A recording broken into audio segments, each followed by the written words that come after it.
Well, before going to actual presentation, let me talk about plants. What are all these plants, or why these plants are very special to a special creature on this earth? Why? Because they are the special organisms.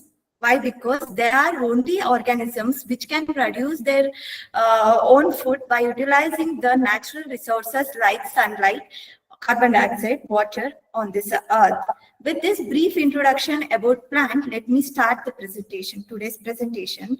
As we all aware that plants are sessile in nature, they can't move in and out of the place. So what they will do, they will utilize the natural resources like carbon dioxide, water, and in presence of light, they will produce the carbohydrate with the evolution of oxygen. So these metabolic activities, particularly photosynthesis and the respiration processes, are the main metabolic activities in the plants to maintain their stability under normal as well as adverse conditions.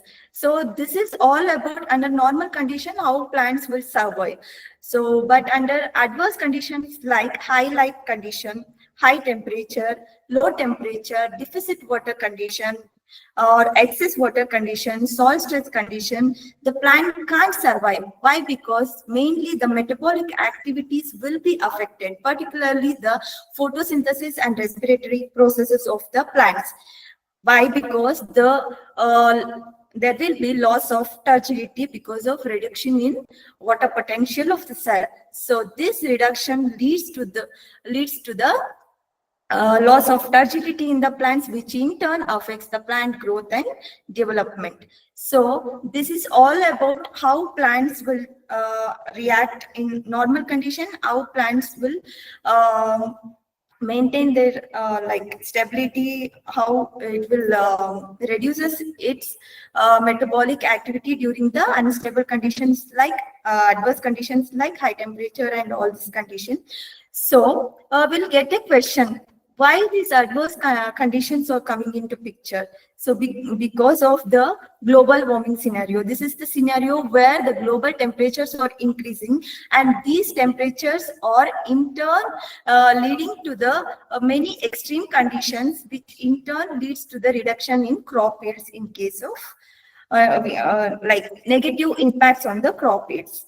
So these are some of the evidences where we can see the yield losses in many crops. Particularly, I have given example for maize, wheat, corn, and soybean here.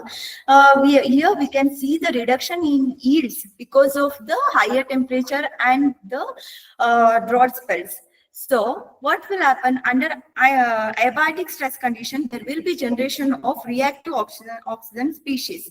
This will in turn reduce the yield and quality of the plants or crops. Why? Because there will be electrolyte leakage, lipid peroxidation, and there will be increase in photorespiration or decrease in transpiration, photoassimilates, and decrease in photosynthesis or decreased carbon dioxide assimilation. This all leads to the reduction in yield and quality, and mainly there will be reduction or affect the pollen healthiness, or pollen sterility will be caused due to this abiotic stresses. So there will be reduction in yield and nutritional aspects of the crops. So this is the general view of the like effect of abiotic stress on crops. So let me explain what mechanisms will be adapted by plants during stressful condition. One mechanism is water relations, another one is cellular level tolerance. In water relations, roots are the main traits. As we all know that this is one of the major organ which involved in uptake of water and minerals in the plants. So these plants, what they will do under stressful condition, particularly under drought and high temperature condition, the plants will uptake water from the deeper layer of the soils and maintain the metabolic activities of the plants. And apart from these root characteristics, this cuticular layer or waxy layer plays a major role for water conservation in plants. Say for example, during winter, we all know that our skin will get dry. Why? Because there will be moisture loss from the skin. So what we will do, we'll apply a Vaseline. Why? To protect the skin from dryness. So in similar way, the plants will also synthesize the waxy layer or cuticular layer on the leaf or the stem part of the plant to reduce the water loss, or it will conserve the water to maintain its metabolic activity. And the other trait is stomatal conductance, that is regulation of stomata during stressful condition. This stomata is the organ where it will help in fixing the carbon dioxide and the transpiration losses. So during stressful condition, there will be regulation, like through a hormone called abscisic acid. There will be signals to the plants to regulate the stomatal movements. So these are all the constitutive traits.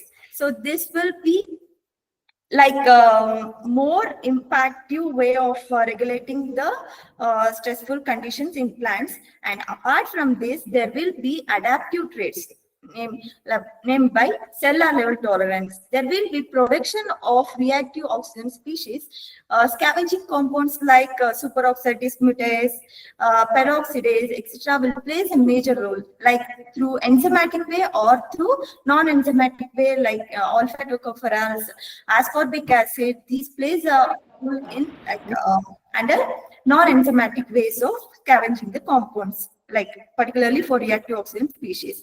And apart from this, osmotic adjustment through proline, refinose plays a major role, like osmoticums plays a major role to maintain the metabolic activities and protection to the macromolecules through the chaperones and all.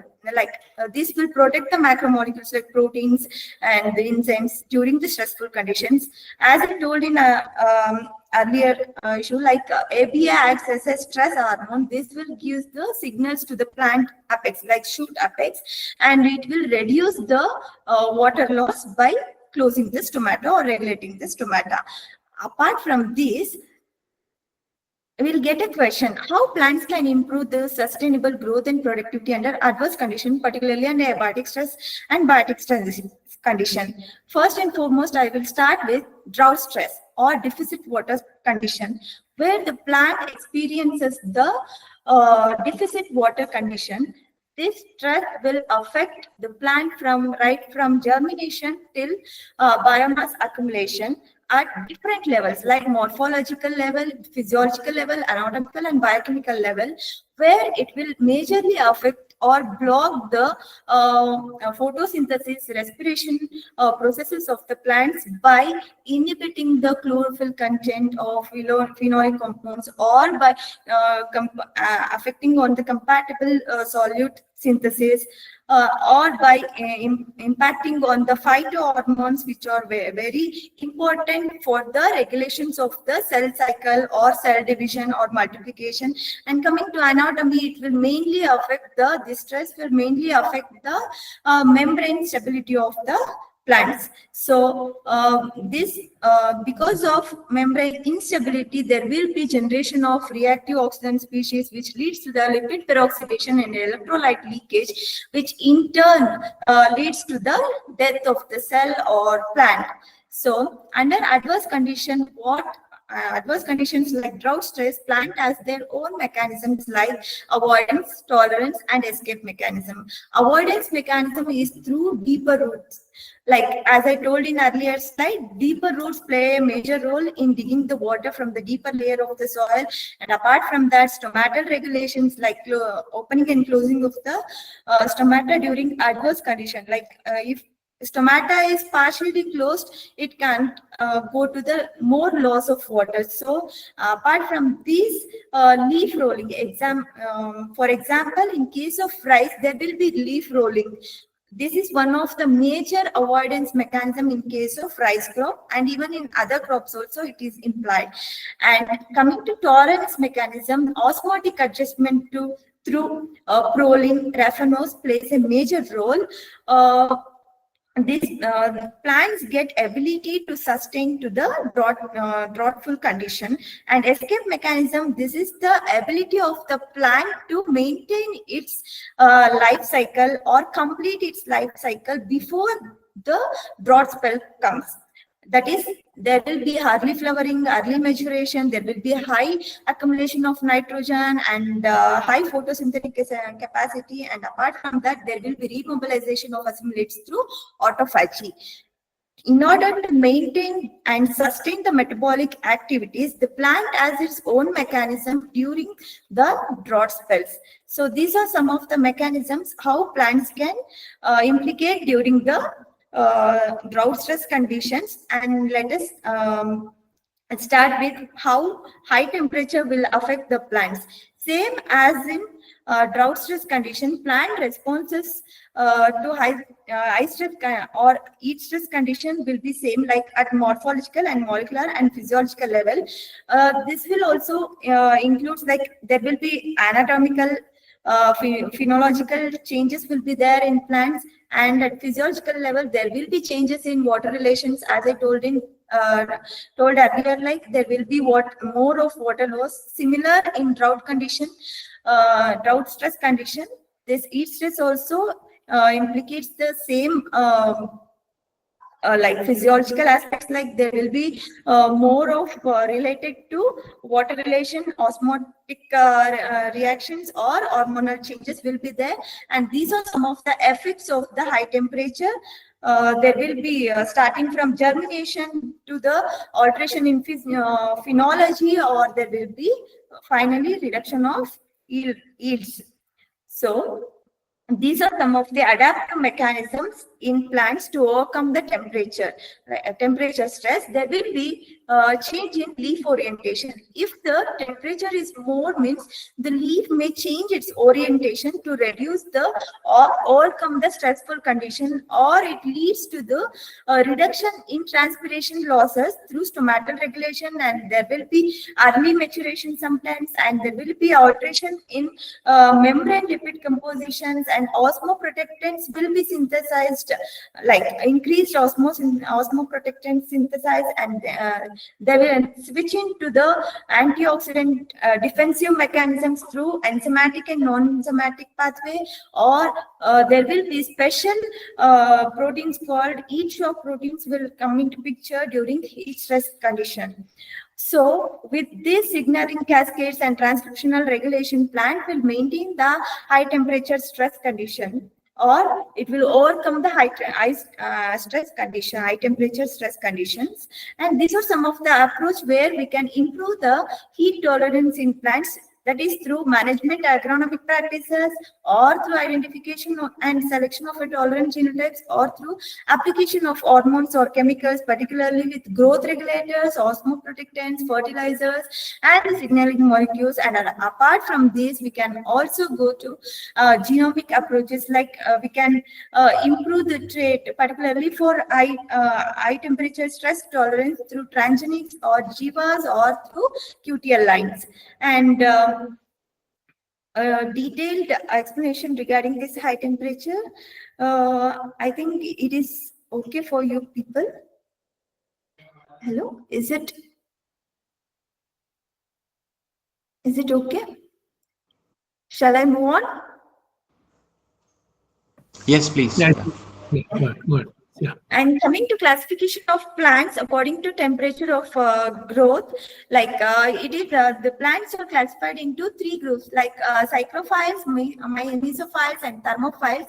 And till now, I have explained about thermophiles, which can sustain under high temperatures also, like heat sensitive, relative heat resistant species, and heat tolerant species come in these thermophiles groups. But now onwards, I will explain about the plants which are sensitive to lower temperature or cold stress effect.